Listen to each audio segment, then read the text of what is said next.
Il prophétise ici est très significatif et très parlant.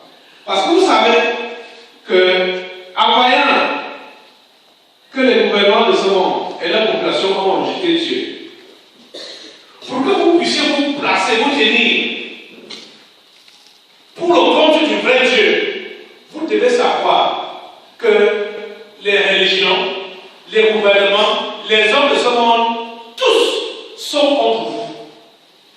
Vous devez le savoir. Vous comprenez, non? Mais comprenez par rapport à cette prophétie, comprenez ceci, que la personne pour qui vous vous tenez, il est le roi des rois. Parce que ce n'est pas votre travail, c'est son travail que vous êtes en train de faire. Vous allez nous comprendre? La prophétie de Zacharie nous fait comprendre que non seulement il est roi, mais il est également prêtre, il est sacrificateur. Et les deux vont marcher ensemble. Il y aura une parfaite harmonie, une parfaite union. Et vous devez nous comprendre que si vous faites la politique ou vous faites la religion, vous n'avez de problème avec personne. Vous n'aurez de problème avec personne. Vous êtes comme la vie de tout le monde. Mais si vous tenez du côté de Jésus, vous avez des problèmes avec tout le monde. Qu'est-ce que je veux dire? Pourquoi est-ce que Zacharie a parlé comme ça? Ou Dieu a parlé comme ça par Zacharie? C'est pour nous encourager, pour que nous comprenions que nous sommes des commissionnaires du roi et nous sommes des commissionnaires du vrai prêtre. Ça veut dire quoi? On n'a pas besoin d'avoir peur des hommes, on n'a pas besoin d'avoir peur de la religion. On doit se prononcer pour le roi des rois et le grand prêtre, le vrai pasteur des bergers, des brebis, qui est Jésus-Christ. Et vous voyez, c'est la raison pour laquelle, avant qu'il monte au ciel, il nous a laissé ses paroles.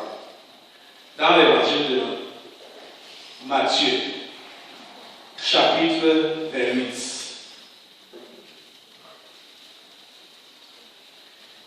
Verset 16, verset 18. Matthieu 28, partir du verset 18.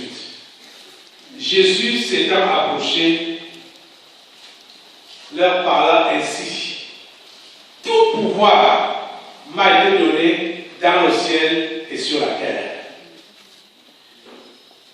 Quand tu t'engages à coopérer avec Dieu par rapport au rebâtissage du temple, je te dis que tu seras face à ces gens, les gouvernements de ce monde et leur population.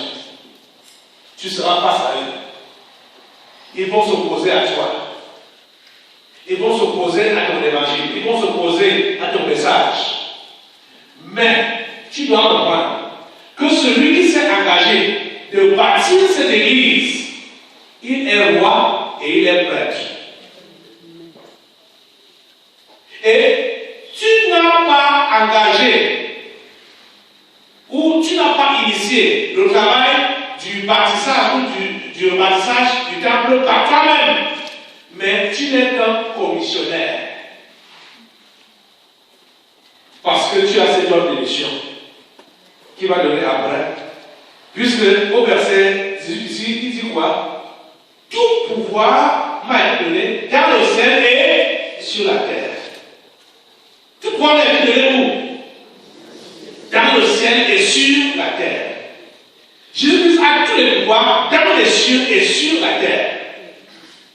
Quand tu pars, tu ne pars pas pour toi-même. Tu ne pars pas en ton nom.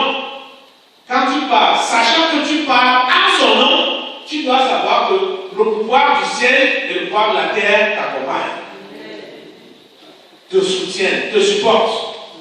Parce que quand il le dit, il donne maintenant l'ordre de mission. tout pouvoir m'a été donné dans le ciel et sur la terre. Allez, faites de toutes les nations des disciples. Vous partez avec quoi? Le pouvoir que j'ai reçu du ciel et que j'ai reçu de la terre. Tous les pouvoirs que j'ai reçus du ciel et de la terre, je vous envoie avec tout ce pouvoir-là. Allez, faites de toutes les nations des disciples, les baptisant au nom du Père, du Fils et du Saint-Esprit. Verset 1. Et enseignez-leur à observer tout ce que je vous ai prescrit. Voilà. Voilà donc, être fidèle dans son enseignement. Tu n'enseignes pas les choses qui vont leur plaire. Tu n'enseignes pas les choses qu'ils vont entendre. Tu n'enseignes pas les choses qui vont te rendre acceptable devant eux. Mais tu leur enseignes ce que Jésus a prescrit. Parce qu'aujourd'hui, les gens veulent entendre des messages agréables, qui leur donnent. C'est-à-dire, quand vous suivez, vous avez souvent suivi ces gens-là, ces faux prophètes. Quand ils sont en train d'enseigner, c'est comme si c'était dans une salle de cinéma. C'est-à-dire, l'endroit est soit électrocuté ou électrifié. C'est terrible. Non seulement qu'ils ont une vitesse avec la langue, mais ils font également le bruit au point où je ne sais pas si ceux qui sont même là comprennent ce qui est en train d'être enseigné. Et ils sont emballés là. Les autres se lèvent là. Oh, parle. Speak out. Yes. Oh, mon Dieu. Enseignez-leur à observer ce que je vous ai prescrit. Les gens n'aiment pas les prescriptions de Dieu. Les gens n'aiment pas les prescriptions de Jésus. Ça, c'est clair. Donc, si tu ne veux pas que les gens te fuient là, il faut leur dire ce qu'ils aiment.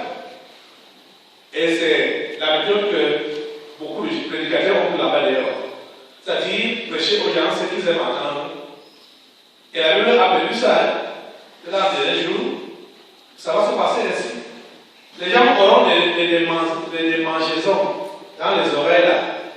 Ils vont entendre un certain style de message, d'enseignement, et ils vont se susciter eux-mêmes une foule de docteurs pour les égarer.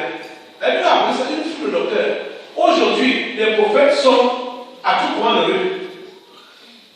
Tout le monde qui prend le micro maintenant est prophète pour prêcher. Prophète. Prophételle. Et vous savez que avec le diable, c'est différent. Dès que tu n'es pas prophète, tu te dis prophète là, le diable va te récupérer. Et l'esprit du pigeon commence à travailler avec toi. Tu crois que tu es en train de prophétiser au nom de Jésus. Tu crois que c'est le vrai Jésus, alors que c'est le Jésus là-bas. Vous êtes en train de comprendre? Et Jésus dit, et enseignez-leur à observer tout ce que je vous ai prescrit. L'assurance, la confiance. Et voici, je suis avec vous tous les jours jusqu'à la fin du monde. Et voici, je suis avec vous tous les jours jusqu'à la fin du monde. Tu as compris ça? C'est ça qui doit donc te rassurer. Tu te lèves pour prêcher le vrai évangile. Tu te lèves pour annoncer le vrai message. Ces gens seront contre toi. Les gouvernements de ce monde et leur population. Ils seront contre toi. Mais tu n'as pas besoin de trembler. Parce qu'il y a plus de 2000 ans. C'est environ 2500 ans comme ça là, que cette prophétie de Zacharie était tombée. Pour te faire comprendre que celui qui partira au temple de l'Éternel est roi et reine. Et lui-même, il te le dit ici, dans l'évangile de Matthieu chapitre 8, que j'ai tous les pouvoirs dans le ciel et sur la terre. Quand ces pouvoirs